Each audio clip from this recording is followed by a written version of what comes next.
Hamburg Township Library. And I'd like to also mention our co-host here, Hope Ciesco from the Pinckney Community Public Library. We'd both like to welcome you tonight to this exciting event with the Michigan Great Read with author Mary Doria Russell. And just a few things to remember is we need you to stay muted throughout the whole presentation. And we also have the ability for you to go into the chat area if you have a question while the presentation is going on. You can find the chat down if you take your cursor and you highlight down at the bottom, it'll show chat. You click on that and just type in your question. And once we start getting to that section of the program, we'll go through the questions and comments then. So thank you everyone for coming tonight. And I would like to introduce to you Ashley Ross from the Michigan Humanities Council. Hi everyone, my name is Ashley Ross and I am the Director of Programs at Michigan Humanities. It is an honor to be with you all this evening virtually with the Hamburg Township Library and the Pinckney Community Public Library. As one of 56 state and territories humanities councils, the mission of Michigan Humanities is to inspire us to come together in creative and freely expressed ways to deepen our understanding of ourselves and enrich our communities. As a council, we work to build awareness and excitement for humanities in everyday life and do so through grant making and programs such as the Great Michigan Read. The Great Michigan Read is a biennial literary program that engages readers across the state with Michigan-based titles that spark dialogue among diverse perspectives and encourage a deepened understanding of the humanities. This year's Great Michigan Read title was selected by 7 regional selection committees made up of teachers, librarians, community leaders, and book lovers representing all corners of Michigan. After reading books with Michigan themes or locations, the selection committee chairs met virtually in November of 2020 and selected The Women of the Copper Country by Mary Doria Russell as the next Great Michigan Read. The Great Michigan Read is presented by Michigan Humanities and supported by national, statewide, and local partners. I would like to extend my sincerest thanks to this year's sponsors, including the National Endowment for the Humanities, the Meyer Foundation, Michigan State University Federal Credit Union, the Library of Michigan, Laborers International Union of North America, Michigan Radio, WCMU Public Media, Image Creative Group, and Martin Waymeyer. And of course, thank you to the Hamburg and Pinckney libraries for bringing us together tonight. Right now, we're going to start the program with a short video introducing Mary Doria Russell and her book, The Women of the Copper Country.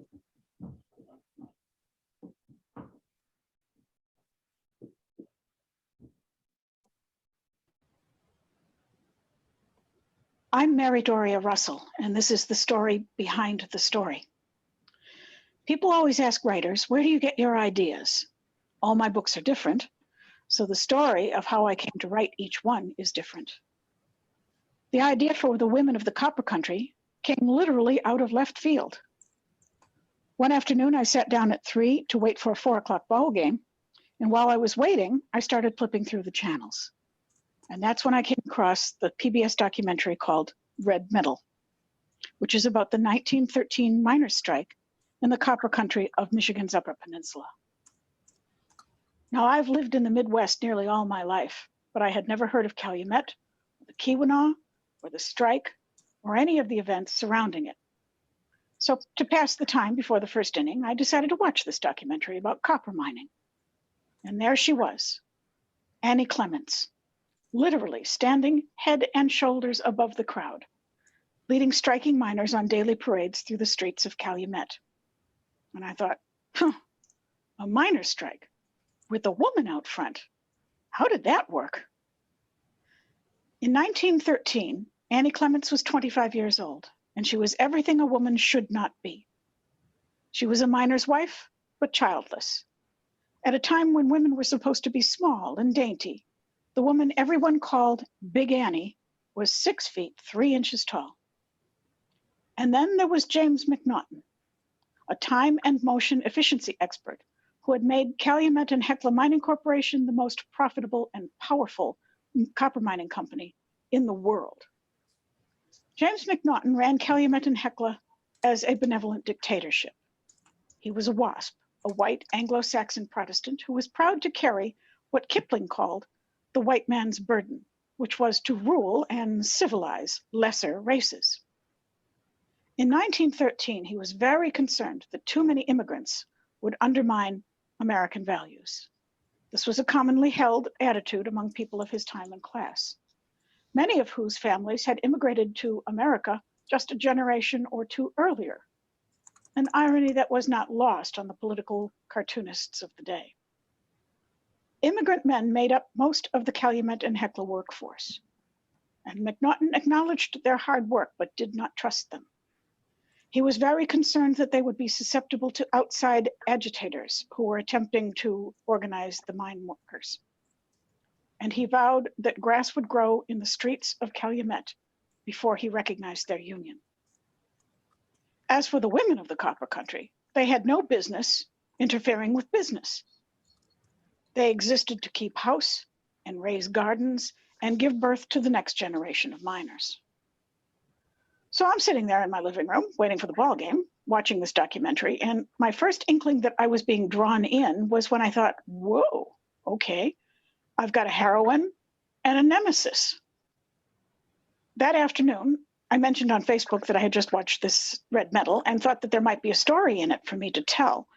And within minutes, my friend Rivka Tobin emailed me to say that her great-grandfather, Solomon Christo, was the last man to die in the mines before the 1913 strike began. What are the odds, right?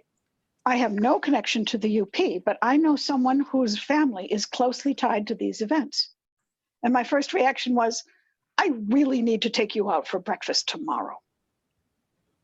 The next morning, we met for eggs and toast, and Rivka brought me all kinds of family documentation, including the accident report of her grandfather's death on July 2nd, 1913. When I initially sat down with Rivka that morning, I was thinking that this was all going to make a pretty straightforward good girl, bad guy story. But then Rivka said, well, all I can tell you is that my grandmother always spoke the names of both Annie Clements and James McNaughton with reverence. And that was when I started to dig deeper into the story. I knew from Red Metal that a central issue of the strike was automation. Calumet and Hecla needed to cut costs in order to be able to compete with open pit copper mines that were developing out in Arizona. As a time and motion expert, James McNaughton saw automation as the answer. Replacing a two-man drill with a new drill that could be operated by a single man would eliminate a large percentage of their underground workforce. The miners themselves considered the one-man drill far more dangerous and difficult to use. Anyone who agreed to use a Lehner Ingersoll rig got more pay, but he did so by taking away a job from his partner, his neighbor, his friend, his relative. And a majority of the workforce voted to strike. Well, it turned out that Rivka's great-grandfather, Solomon Questo, was not a union man, and that he had volunteered to use a one-man drill. When he was killed, the company wanted to send a message. If you stand up to union pressure, your family will be taken care of. As long as one of your sons is a non-union worker in the mines, your survivors will get clear title to the company house they live in. That was the deal James McNaughton offered Rivka's great-grandmother in 1913. And when would this splendid corporate generosity come to pass? In 1963, 50 years of non-union labor for a 4-room clapboard house. Now, the literary gods don't drop a story like that into a writer's lap unless it needs to be told. But this was a more complex story than I had anticipated 24 hours earlier. I was very curious about Rivka's great-grandfather. Jack Questo was the oldest son, the one who was expected to replace his father underground. He was about 15 when James McNaughton offered his mother that deal. What did Jack think about being indentured for life? Was he proud to be supporting himself and the 4 others at such a young age? Or did he resent being made responsible for his mother and 3 younger siblings? Rivka said that she remembered her Grandpa Jack as a violent, bitter, angry man, but she also had one especially puzzling memory of Jack Questo. In 1963, when she was about 14, her grandfather took her on a car trip up to Calumet, and when they got to a sandstone building called the Italian Hall, Grandpa Jack pulled over, turned off the engine, and sobbed. 20 minutes later, he started the car again and drove on. He never explained. Nobody talked about it afterwards. I walked away from that breakfast with many questions that Rivka couldn't answer. How was Jack Questo connected to the Italian Hall disaster? How did a man like James McNaughton see himself? He had virtually complete control over the lives of 30,000 people. Did he ever doubt his right to rule so many? Did he ever question his own decisions? Barking or just And what makes a woman like Annie Clements? Where does she find the courage to step out beyond boundaries and get in front of a dangerous movement? Where did her strength come from? Given the timing of Solomon Questo's death, I believe that when Annie Clements heard about his accident, something snapped in her. She had recently been elected president of the Women's Auxiliary of the Western Federation of Miners, Local 15. I think she was tired of the funerals, tired of waiting for the men to lay down their tools and go on strike, tired of being told to make coffee and be quiet. I think she was fed up, and she wasn't the only one. I think all of the women of the copper country were fed up. In 1913, an average of 1 miner a week was killed, week after week, year after year. That's killed, not merely crippled and discarded like a piece of equipment that couldn't be repaired. I think the women of the copper country were tired of waiting to find out who would be widowed this week and destitute the next. So in July of 1913, Annie Clements and the Women's Auxiliary started the ball rolling for a general strike against the largest, most powerful mining company in the world. Since the novel's publication, I have been asked many times why each chapter is introduced with a quote from Romeo and Juliet. This might seem an odd choice for a story about a copper miners' strike in Upper Michigan. But think about it. 2 households, both alike in dignity. Labor and management, right? Yes, there are elements of doomed love in The Women of the Copper Country, but fundamentally, Shakespeare's play and this novel are both stories about wealth, about who produces it and how, about who gets to keep it and why. So let me draw your attention to how Shakespeare's play begins. It starts with a party, right? Juliet's father is throwing a sort of debutante ball for his daughter.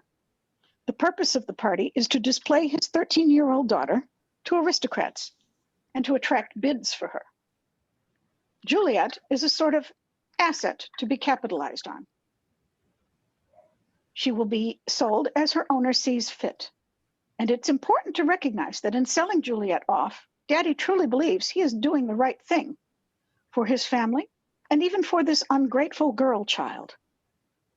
When Juliet protests that she does not want to be married to the aristocrat her father has selected for her, he informs her that if she does not comply, she has 3 choices: beg, starve, die in the streets. I'll ne'er acknowledge thee. That, in a nutshell, was the position of James McNaughton and brings fresh meaning to the word paternalism. Everything McNaughton did was, in his own mind, both his right and his duty. He was correct and justified in every decision. As in Romeo and Juliet, children died, in real life and at the end of this novel. James McNaughton never gave an inch to the employees of Calumet and Hecla, and during the strike, he did whatever he could to kill the union. It took months and a private army of strikebreakers, but James McNaughton beat Annie Clements, he beat the union, and he shrugged off the price that women and children paid for his triumph. The strike ended in 1914. Before long, newspapers went on to the next big thing, which turned out to be World War I. Annie dropped out of the headlines and moved to Chicago. She married 3 times. She was what my mother-in-law used to call a bad picker. All three husbands turned out to be violent drunks. But she had a daughter named Darwina, and she went out on her own and started a millinery business. She never spoke about her part in the strike, and like so many other powerhouse women of the early labor movement, she was largely forgotten. Here, for example, is Ella Bloor, who is featured in The Women of the Copper Country, and who was once quite famous. And then there is Mary Harris Jones, a name you might know because there is still a political magazine called Mother Jones. And I have to say that writing the Mother Jones chapters in The Women of the Copper Country is the most fun I have ever had as a writer. It was a privilege to write a story that honors the work and sacrifice and idealism of women who dared to change the world. I felt lucky to live in a world made by Annie Clements, Ella Bloor, Mother Jones, and so many other women activists who never became famous even for a few months a long time ago. This novel is a celebration of their legacy and a vow to carry on their work. We who are alive today face many of the same injustices that women fought over 100 years ago. Racial prejudice, hostility to immigrants, huge economic inequities. We too are grappling with questions of who creates wealth and who gets to keep it. But we can learn from the women and the men and the children who marched in the streets of a mining town in the far north of Michigan's Upper Peninsula over 100 years ago.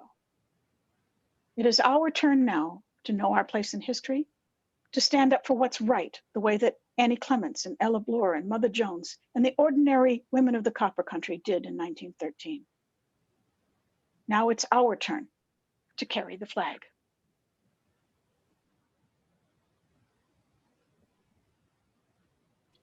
All right, so I would like to introduce tonight our interviewer, Michelle Tuplin from Serendipity Books.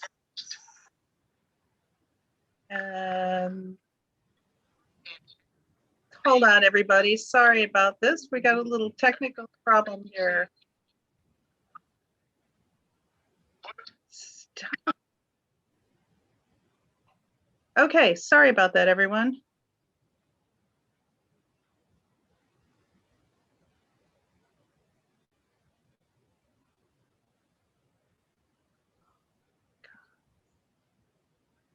Okay, sorry, the little technical difficulty there. That video was supposed to stop. I hit the pause, but it apparently didn't take.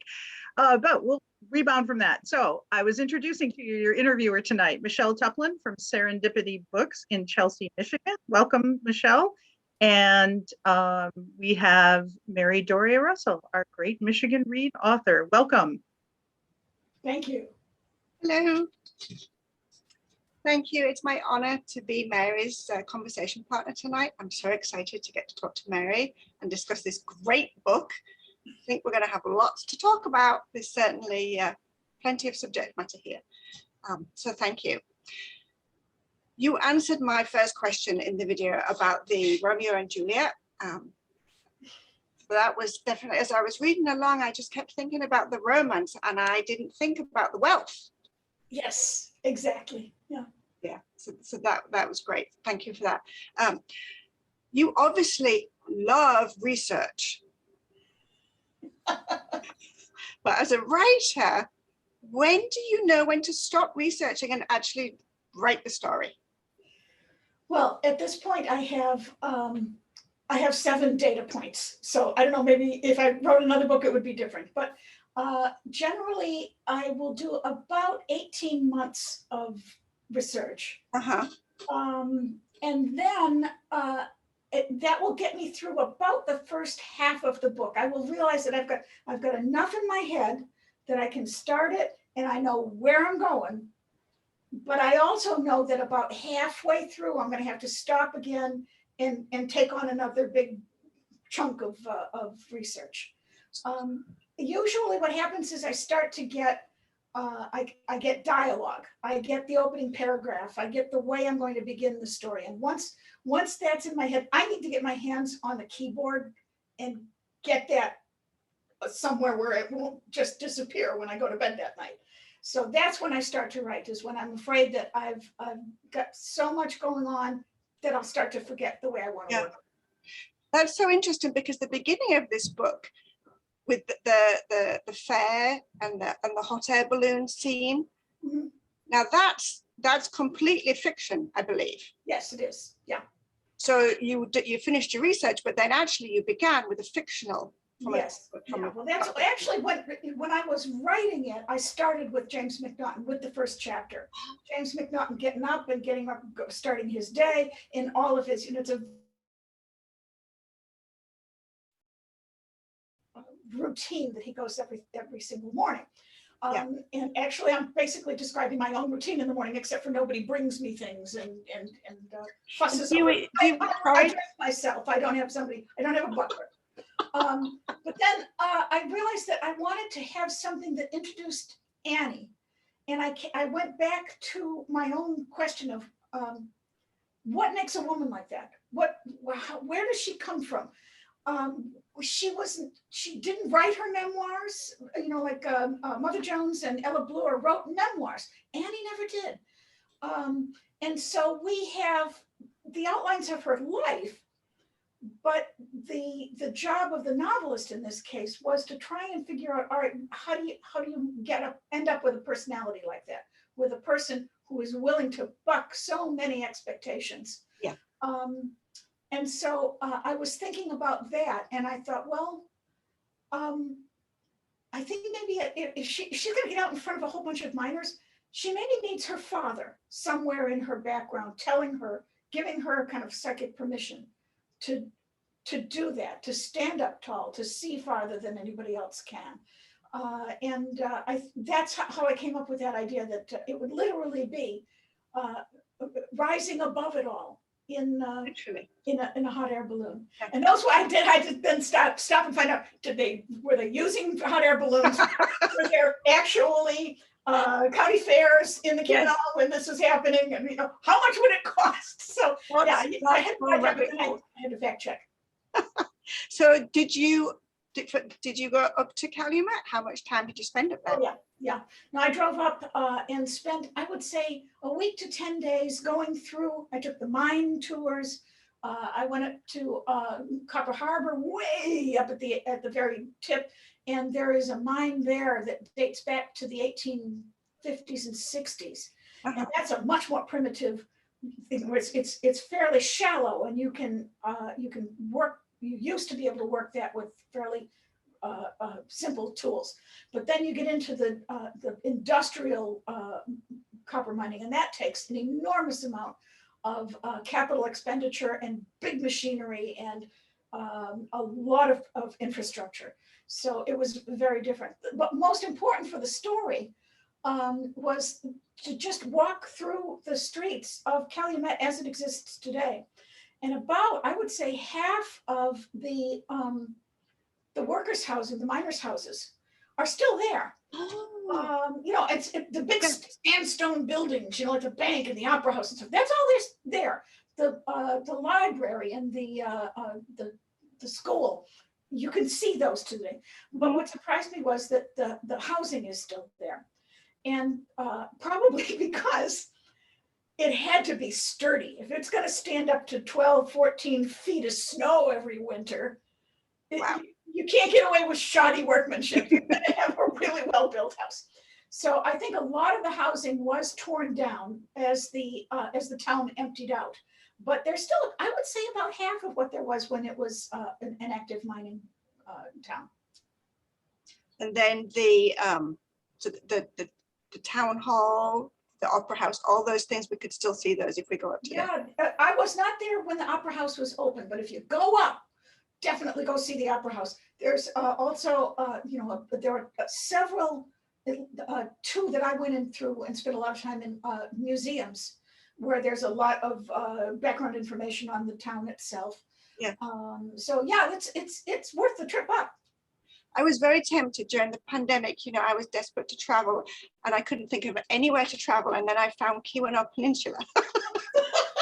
This is the time to go, boy. This time of year, the leaves are stunning. I was there a couple of years ago during October, and it was psychedelic. I mean, it was just really amazing. Quick point, housekeeping. If anybody else has a question, I mean, I have plenty here, but if people want to add questions to the chat, then feel free, and we can bring them in that way too. Okay, so Mary, another thing that I read, I think it was maybe in the back of one of the book, you were talking about teen characters and how you like to include teen characters in your novels, you know, and we're talking characters about 14, 15 years of age. Yeah. And I thought that was so interesting, because when people talk about successful characters in a novel, you know, they want to see growth. And of course, that's inevitable, I suppose, with a teenage character. Oh, no. Oh, no. That's one of the reasons I almost always have a 14-year-old. Yeah. 14-year-olds they're really, I really like 14-year-olds. They're right at they're like old enough that they have started to feel some autonomy. You know, they can get themselves up and dressed and make their own breakfast, and you know, they have their own friends. They're not so enmeshed with their parents. They can also look around at what's going on around them and think, well, that's not fair. And I would fix it like this. They have this sense of things should be different, and they're not. And I think they ought to be. And here's what I would do. And there's just this moral ferocity that I really admire. And then by the time they're 15, they've begun to realize it isn't that simple.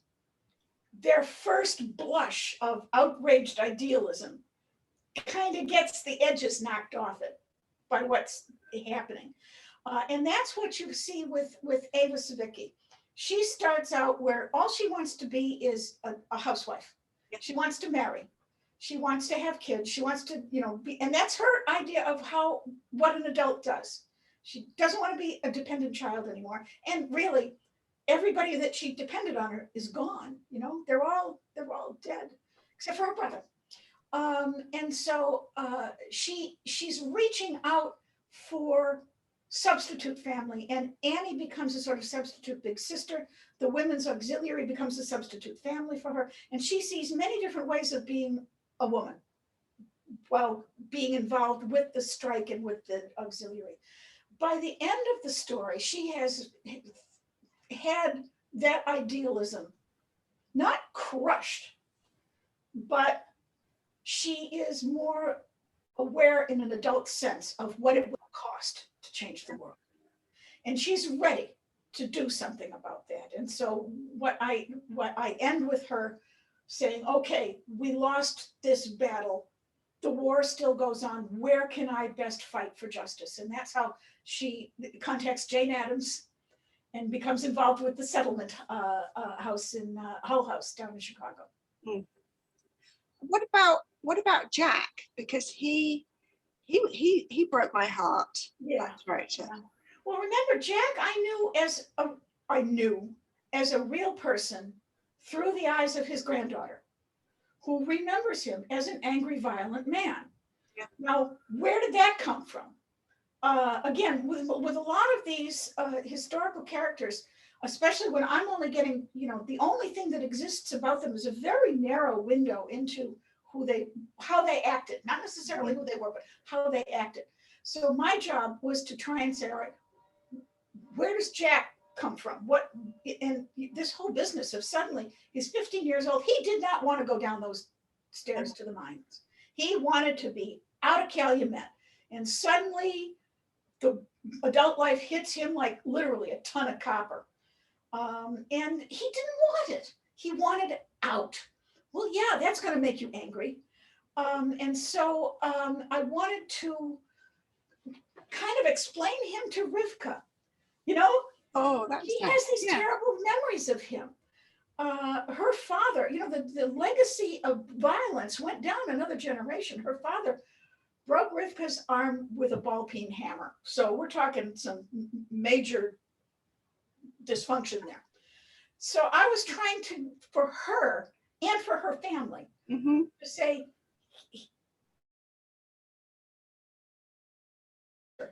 he had just had too much too early. And yeah, you'd be angry too. And so I was very pleased when Rivka not only liked the book, but bought copies for every single living of Jack Cavisto.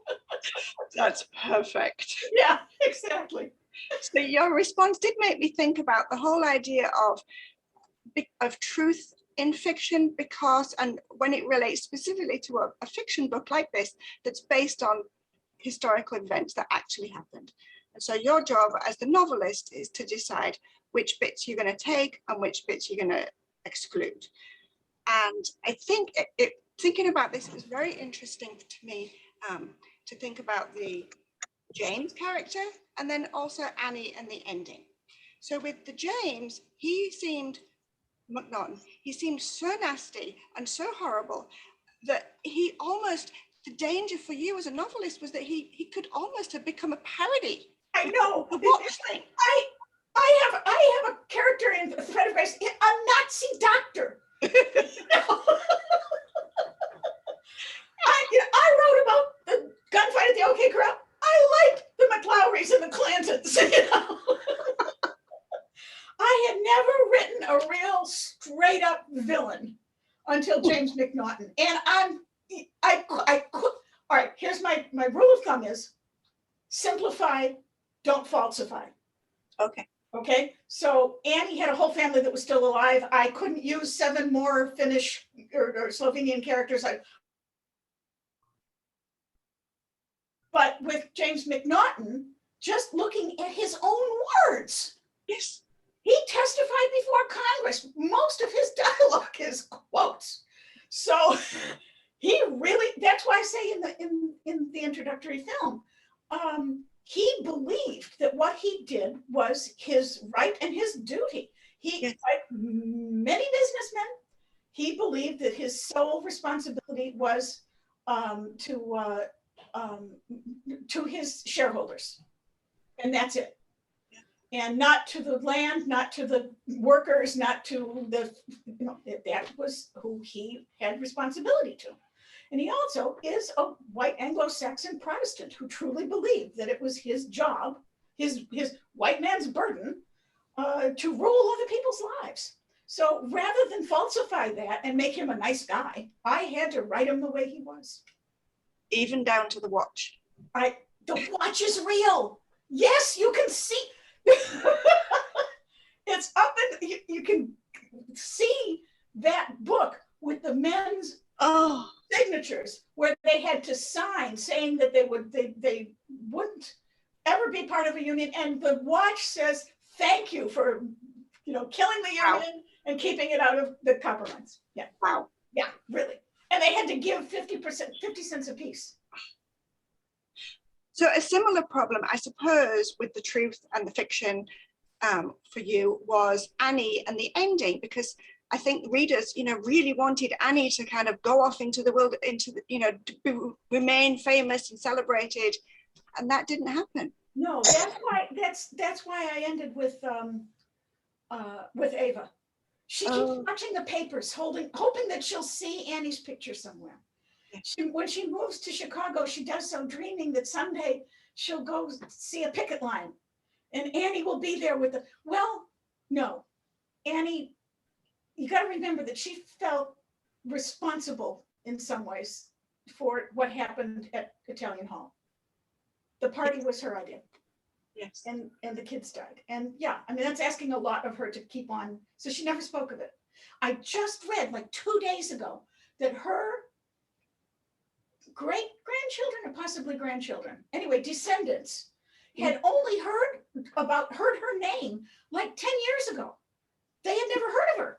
Oh my goodness. They had no idea that she was involved with it. And so, it's just, like I said, she just didn't talk about it. Yeah. And those generations generally didn't. Guys would come back from World War II. No, it was fine. Let's talk about something more pleasant. Yeah. On a similar note, I left the reader with Ava rather than Annie. Yeah. Because Ava is an opening to what comes next. And but Annie's carried the flag as long as she can. And that's why I feel that it's our turn. We got to carry the flag now. And Ava does really leave the reader with some kind of sense of the future, so that you do get that. Yeah. It hasn't all ended, so that does feel good. And remember, when they're right in the middle of the strike, Moshe Glass, who is also a real person, by the way, Moshe Glass, Moshe Glass asks them, what will you do when the strike fails? Well, he's seen this a lot of times, and he's seen how ugly it can get. He knows how people in power never just give you anything. You got to take it, and they'll claw it back if they get the least opportunity. And he's seen Cossacks ride down people in the streets, and so he's braced, and he's the one who says, "What are you going to do if this doesn't work?" And so that's partly what the book is about. What do you do when you fail? What do you do when you fight so hard for something that is so obviously justice to you and it doesn't work and it still fails? What do you do? Do you cave? Or do you find the next fight? Find a different way to approach it? So that's part of what this book was about. Yeah. So we have a few questions in the chat. One of them is about the idea of sisu. Am I saying that right? Sisu. Sisu, yes. Yeah. So I would, from England, call that stiff upper lip, but I don't know how you would describe Stiff that. upper lip, or I'm from Chicago, we call it "don't bitch." I think I prefer your term. Suck it up. There's a lot of different ways you can say this. The concept exists in many cultures. And George Takei, whose family was put in a Japanese internment camp during World War II. So I can't remember the word in Japanese, but it is the same sort of thing. You don't bitch. You make the best of it and you soldier on. You do your best without no whining, no complaining, just get on with it. So yeah, that's sisu, and that's the Finnish version of that. One thing that was really fun in this book was that you really did describe kind of this melting pot of cultures in Calumet with food and the different culture. I don't know, it did feel like a melting pot, and yet there was still a sense of community.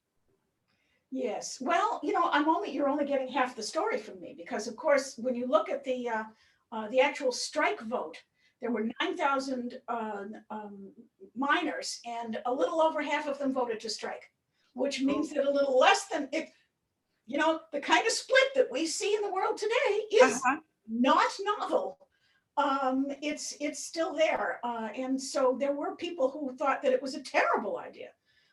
There were strike breakers, there were fights, there were this sort of thing was a very controversial move, and to this day in Calumet, there will be people who will say, we would still have copper mines here if it wasn't for Annie. Oh, really? That woman killed this town. And in fact, it was the copper mines in the West. It was surface mines. You've just frozen for me. I don't know if you can hear. I can hear. You still hear me? I can hear. Yeah.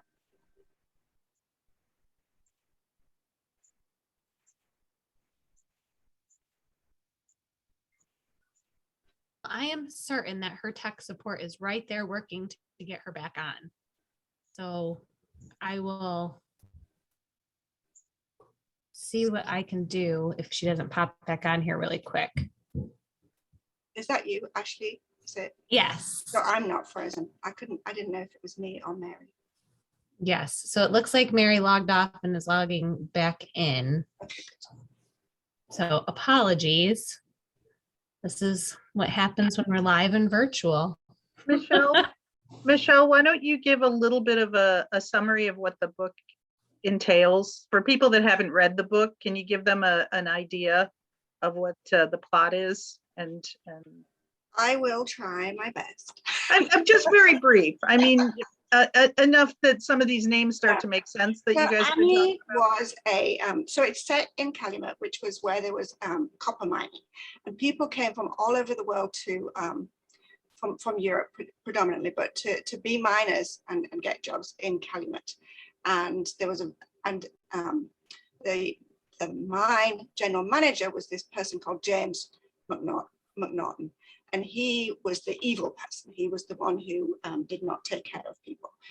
Annie. Oh, wait, you got to unmute, Mary. You're muted. Unmute. Oh, nope, you're muted again. Press it again. Mary, You need to unmute. Yep. There we go. There. Back? Yes. You were Okay. muted? Yeah, McNaughton was remarkable. Now everybody else is frozen. I think you're back. I think you're good. Okay. So yes, go ahead. I'm sorry. But Mary, Lynn asked me to give kind of like a 60-second synopsis of the book. Yes, I did. So I was trying, but maybe you could do a better job. I wrote all 400 pages. What do you want from me? I shall continue on. So Annie led this strike against the company, and lots of people in the town came out in favor. As Mary was saying, lots of people didn't. However, there was a terrible strike. There was immense poverty. People didn't have clothes. They didn't have food. And this went on for, was it 18 months, Mary? How long was the strike? Well, the strike itself started in July of 1913, and it was over by Easter of the following year, so Okay. April 18th of 1914. But between, having, McNaughton did everything he could to make sure that people would starve if they would go along with, they had to stop bucking him. He was remarkably, it was a paternalistic regime. He was remarkably progressive for his era. There was good housing, but if you couldn't cross him, you had to be absolutely his serf, basically, what it came down to. He was a viceroy, and so the strikers held out for as long as they could, and ultimately it was the deaths at Italian Hall that ended. They went on a little longer than that, but boy, 73 people killed. That just cut their hearts out. So what Mary's referring to is there was a children's party for the strikers, and it was a Christmas party, and there was a panic. Somebody yelled fire, and all the children ran into this stairwell and died. So Yeah, somebody tripped, probably. The thing about somebody yelled fire. And there is this business about you have freedom of speech, but you can't yell fire in a crowded theater. This is where that came from. you can see why. Yeah, exactly. To this day, nobody knows who it was that did that. And I tried to, this is one of those things where we know what happened, we don't know who or why. Yeah. So I had to come up with a plausible scenario for how that would happen. And somebody who has just been fired from his job has gotten very drunk, and he hears the Christmas carols, and he goes up and he's still like, fire me, or fire me, and he's yelling.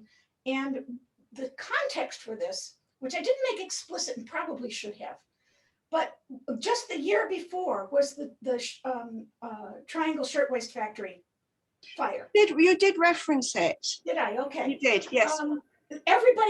Everybody had those pictures of the girls jumping from the 8th floor because that was their choice, was jump to their deaths or burn in the fire, because the bosses had locked the doors so that they wouldn't sneak out for like lunch or something. And so everybody had that in their minds. And when somebody yells fire, there was just a panic. And this was a children's party. And a lot of the kids were like, 3, 4, 5 years old. They're not real steady on their feet to begin with. That's a 23-step stairway. And all I could figure was somebody tripped. And then somebody tripped over the body. And then somebody else tripped, and somebody else tripped. And by the time it was all over, you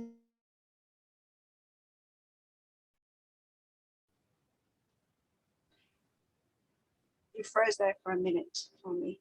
Yeah. I'll be back. So there's another question here, Mary. I'm not sure whether this relates directly to this book, maybe to Sparrow, the other book that you wrote, one of your other books. But the question is, how does your background in biological anthropology play into your writing? Well, I have a PhD in biological anthropology, and my dissertation was a an engineering analysis of the craniofacial skeleton of the Neanderthals.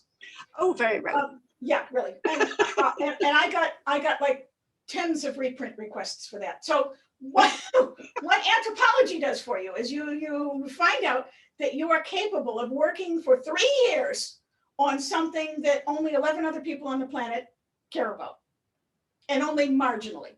Okay, so you do get both a capacity to follow your curiosity, just keep pulling on that string. And to do it because you're really interested, and then to try and engage the interest of other people. That's basically what you do with a historical novel. You have to do the research, and you have to engage other people. It can't be just, your own little obsession. And so that's very much anthropology was a very good background for that. You know what you don't, you always have to check yourself. What am I assuming here? And is that true? And then you do a little bit more research. So it's like that. We were talking about the scene at the very beginning of the book with the county fair, and well, what if they went up in a hot air balloon and she could see? Oh, did they have hot air balloon rides at county fairs? Was it really a county fair? When was it? What would be there? So you have the imagination, but then you have to realize that you might be completely wrong about something and go look it up. Yeah. Gonna look here. What about the fabulously fun female activists who you wrote? I'm not talking about Annie, I'm not talking about Ava, I'm talking about Mother Jones particularly. Yeah. Oh, she was so fun. And she was great, wasn't she? The nice thing about this was, like I said, I always have a 14-year-old. One of the things about being a novelist is that, for some people, they write about their own lives, okay? It's, Hemingway always had to go out and run with bulls or something, to have something to write about. So he had to have an exciting life in order to write exciting things. The only time I run is if I'm in O'Hare Airport and I have a really tight connection, I might run. But other than that, there's no other running involved in my life. I don't write about my life, but particularly at this stage where I'm now in my 70s, I've got the experience of having been 14, having been a bride at 20, having been a mother at 35, having been a professional. There's all these life experiences that at least are there for me to begin to understand where other people are in their lives. So yeah, anthropology is one of those experiences, and I find it was endlessly useful in writing fiction. Somebody has asked whether or not you did research on the Jewish community in Calumet. She thought that several of the characters had Jewish names, and whether Finnish Jews. No, these weren't Finnish Jews. Well, I don't know that. I don't know. There you go, more research. I don't know. It's a good job you finished. I'd have to look that up. No, the reason that I had Moshe Glass in the book was that I was doing a book tour for, I think it might have been Doc. And I was at Passages Bookshop out in Marin County in California. And the owner of the bookstore asked me what I was working on. I went, well, I don't know if it's going to work, but I got interested in this strike in Calumet, Michigan in 1913. And she went, my grandfather had stores in Calumet, Michigan. And, that kept happening to me.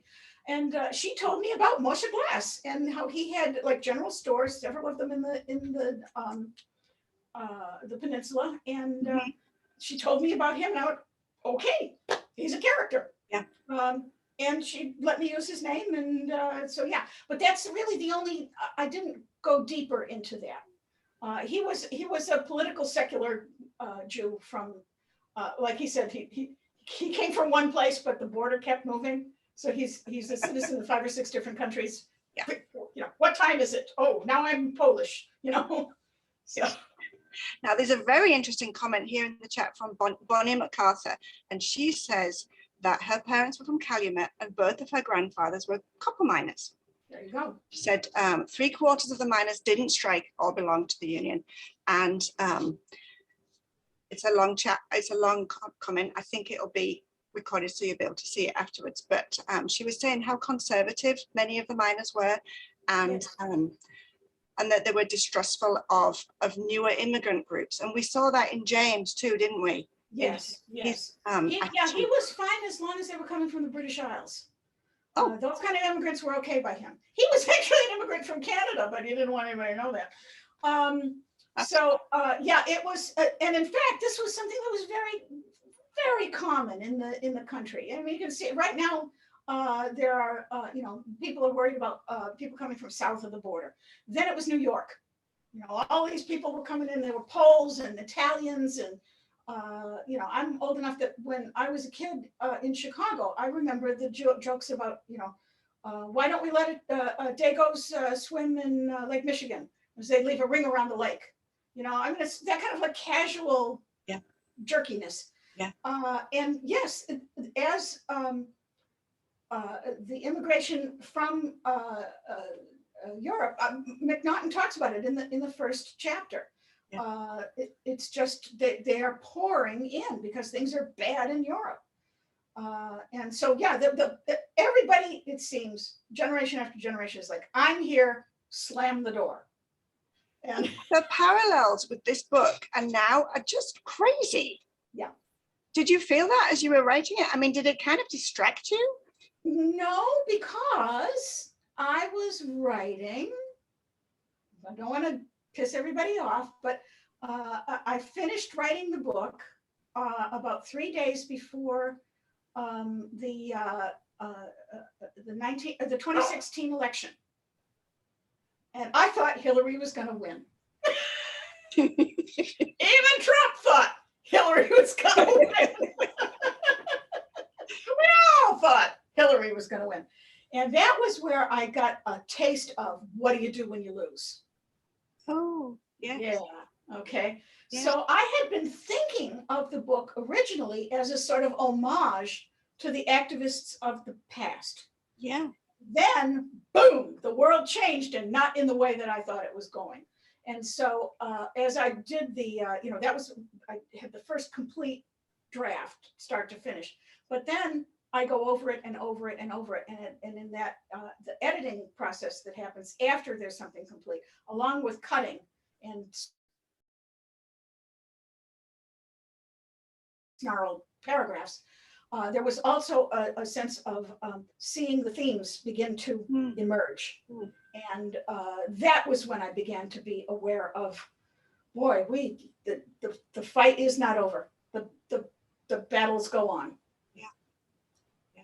There's crazy parallels. Now, one kind of theme that I found really interesting was the idea of journalism and how we saw that develop through the book. Do you want to talk about that with Mike Sweeney and who he was or wasn't? Say again? Mike Sweeney, who he was. Yes, Mike Sweeney. Yeah. Okay. This is one of those things where I had to end the story with Italian Hall, right? I couldn't not tell what happened with that. It would have been so depressing to really write about Annie's second husband. It was not a good marriage. And she had Darwina by him. She had her child. She finally was able to get pregnant. But with the wrong guy at the wrong time. So that was embarrassing for everybody. So I wanted to give her a better relationship than she had in real life. Her real second husband was a journalist. And I thought rather than that, what I wanted to do was to focus on the visual imagery because photography was just becoming part of the news. Yeah. If you look at what William Randolph Hearst introduced this idea, instead of having like giant pages of newsprint that was just gray, just prose. William Randolph Hearst started putting in differences in font and size and illustrations and then photographs and stuff. So this was the use of imagery in journalism was just beginning. I wanted to show how important that became. And by the time that the women's movement was picketing outside of the White House, for voting rights, that's when people remembered the woman on the white horse. There was a woman in white on a white horse. Nobody remembers her name. She was actually a very high-powered lawyer at the time. But what they remembered was the picture. And I had also seen moments where photographs just, at least temporarily, grabbed the globe's imagination. And remember when that little boy washed up on the Greek Yes. beach, Yep. 3 years old, face Yep. down, and it was heart stopping. And so that's what I was going to do. All of the pictures, all of the photographs that I describe in the book are real photographs. They were taken by a Calumet photographer. Mm-hmm. But I wanted to bring Mike in because I wanted to be able to have the reader see with his point of view of, coming into it without any background. Yeah. And so he was a very useful character for me. Quickly, because we're almost at the end, but I just realized when you said point of view, I wanted to ask you the question about how you chose to tell the story in terms of from so many different points of view. Was that an easy choice? I tend to do that. I have only one book that's told in first person, and that's Dreamers of the Day. And even in that, the narrator lets other people talk. She's, you hear a lot of what she's hearing. Now, she may have some tart things to say or think afterwards, but you hear a lot of different points of view. All of the other books have multiple points of view, and I just need more than one set of eyes when I'm looking at these things. So usually when I get to the end of a chapter, it's because I've seen everything in that chapter that the viewpoint character is usefully watching for us. Yeah. And then it's time to shift and see it from another place. Wonderful. Hey, Lynn. Hello. I hate to be the one to break up a good party. But someone's got to keep things on time. Michelle, there's one last thing that you need to do. Yes, so we have a giveaway basket, and I need to ask Mary to choose a number between 1 and 139, and then that will correlate to the winner. Have to go with 42. The answer to life, the universe, and everything. It's everything is 42. I love 42. it. All right. So whoever number 42 is, you're one lucky person, because we have a Hope put together a really nice gift basket. Hope, you want to throw that up there really quick? Or are you not prepared to do that? She's looking at me like, what are you doing to me? There we are. So there's the gift basket that number 42 is going to get. So, all right. And I just want to thank Mary for being here with us, and Michelle for doing such an excellent interview. Thank you very, very much. It's been a lovely evening. Thank you everyone who came. I want to thank the Michigan Humanities Council for working with us. This has been a little bit, was it going to be in person? Were we going to do, Yeah. virtual? And everybody has just worked together to make this work for everyone.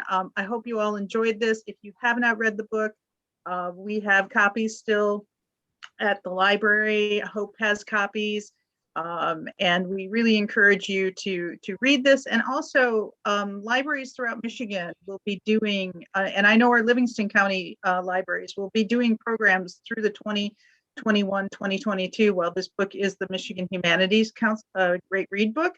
So please check out our fellow libraries, see what kind of programming they're doing. If you're interested in buying the book, obviously you can go to Michelle's Serendipity Books in Chelsea, Michigan. We also have Two Dandelions Bookstore in Brighton, who has helped us out immensely in getting the word out about this. So again, thank you, everyone. Thanks, Mary. Thank you for a lovely evening. Survey. And it was good to see you again.